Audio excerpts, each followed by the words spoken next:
Some பாருங்க. குமரன் 20% தள்ளுபடியுடன் ஒரு rain கோட்டை வாங்கி ரூபாய் 25 சேமிக்கிறார். அடுத்து அதோட ஒரிஜினல் ரேட் என்னன்னு கேட்குறாங்க. அந்த ரெயின் கோட்டோட விலை என்ன அப்படின்னு சொல்லி கேட்டிருக்காங்க.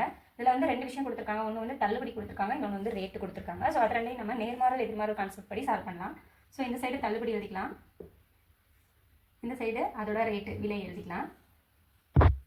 இது பாருங்கள், 20%க்கு எவ்வளோ சேமிச்சிருக்காரு?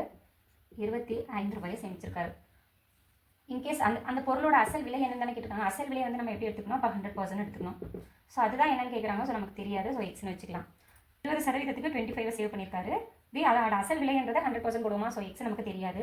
ஸோ இது வந்துட்டு நேர்மாறல் கான்செப்டில் வரும். ஸோ நேர்மாறல் கான்செப்ட் அப்படின்னாக்கா தலைகீழாக மாற்றி போடணும். இதை ஃபஸ்ட்டு போட்டு இதை செகண்ட் போட்டு இதை மல்டிப்ளை பண்ணிக்கலாம்.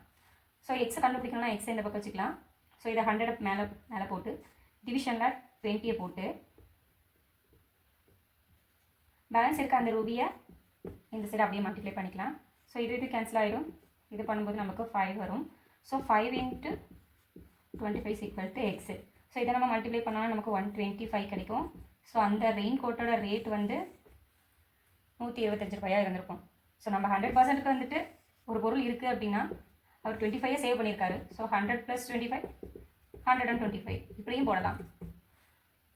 ஸோ தேங்க்ஸ் ஃபார் வாட்சிங். இந்த வீடியோ பிடிச்சிருந்ததுன்னா என்னோட சேனலை சப்ஸ்கிரைப் பண்ணுங்கள். தேங்க்யூ.